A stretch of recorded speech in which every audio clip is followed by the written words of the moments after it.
There have been many situations in my life that could have been avoided if I chose to be assertive instead of being nice and well-mannered.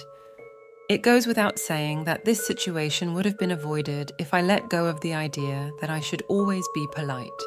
This is not a story of assault or life-threatening danger, but it was definitely creepy and in my mind could have escalated to something more serious. I used to be very friendly with an elderly man and my neighbor.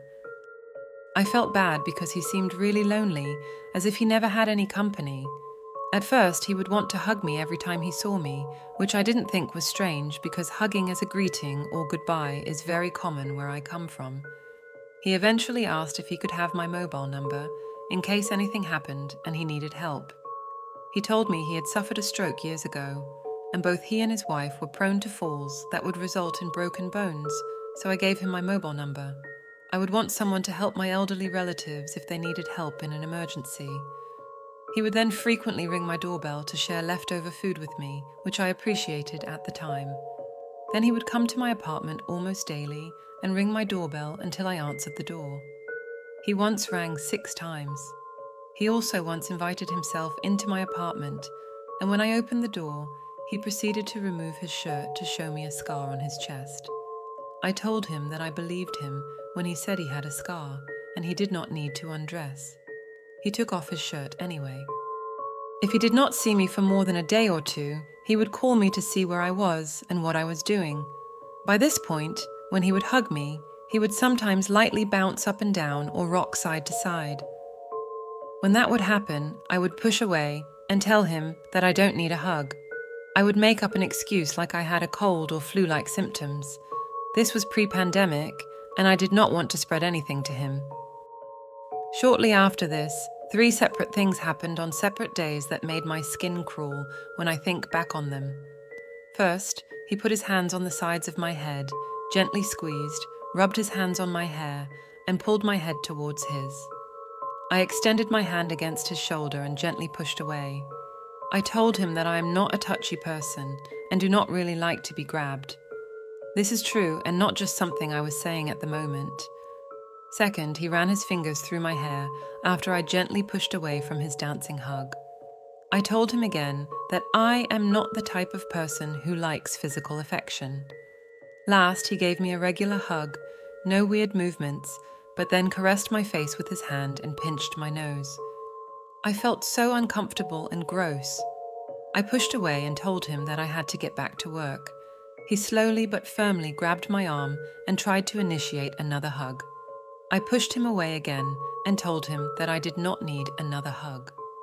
Each of these 3 things happened in my apartment, not on the sidewalk in plain view of others. After that last encounter, I made the decision to never allow him within arm's reach of me again. I felt, and still feel, that his actions were gradually escalating. I did not care to let things escalate any further.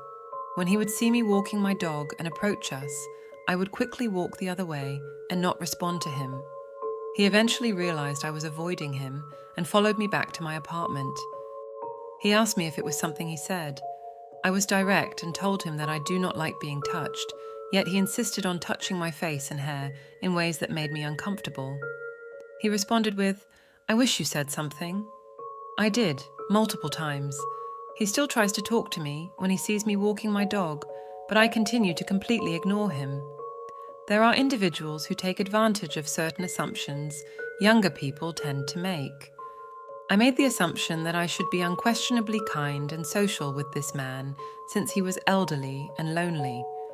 I made the assumption that my neighbor was just a vulnerable and frail person. I made the assumption that nothing threatening would happen due to his fragile health. And I admit it's entirely possible that I am reacting too much.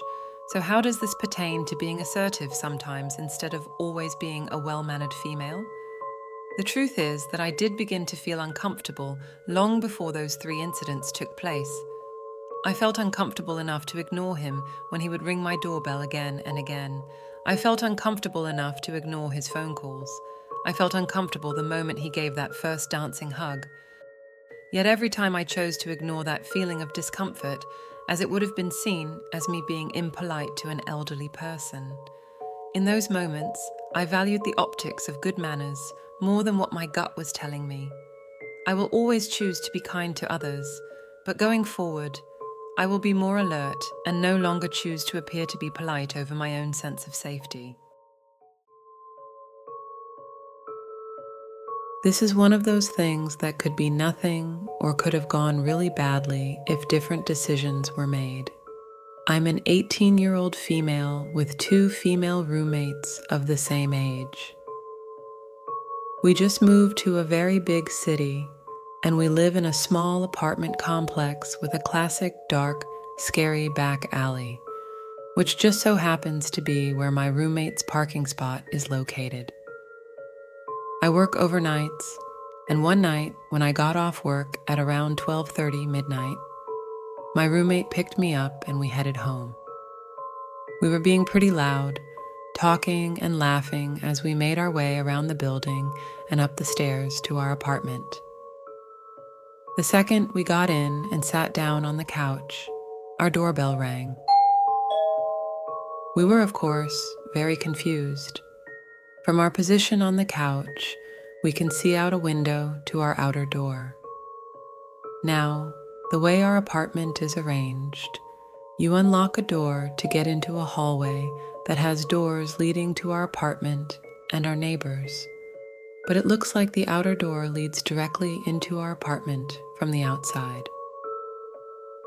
There is a large, middle-aged man outside our door. He sees us sitting on the couch and starts talking to us, asking us to open the door.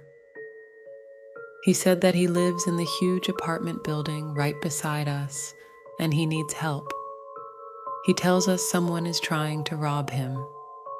He needs us to open the door and call the police for him. We immediately jump up and step out of view of the window, obviously not nearly stupid enough to open the door. We hear a door open. 2 males live next door to us. They're very nice. We peek out into the hallway and tell them what's going on.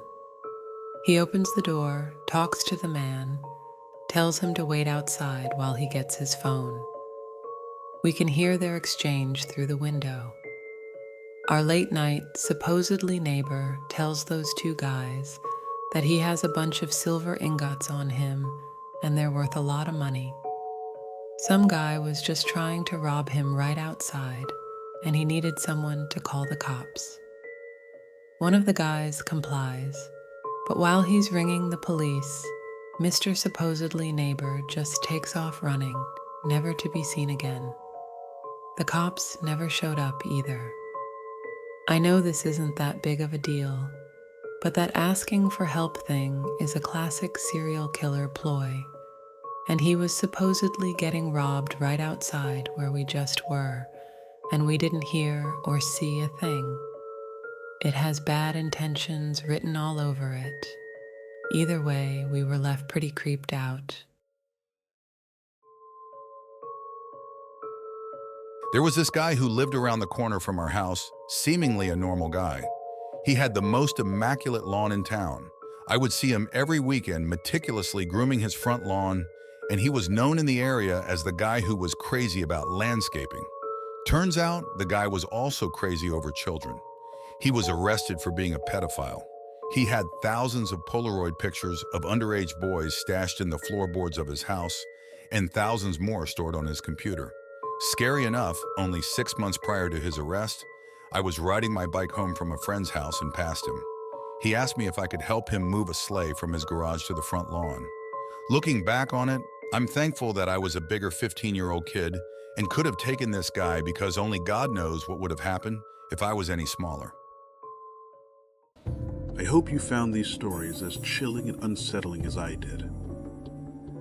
It's a stark reminder that sometimes reality can be stranger and more frightening than fiction. If you enjoyed these tales of suspense, make sure to hit that like button and subscribe for more spine-chilling content. This is your host, Nicholas Black. Until next time.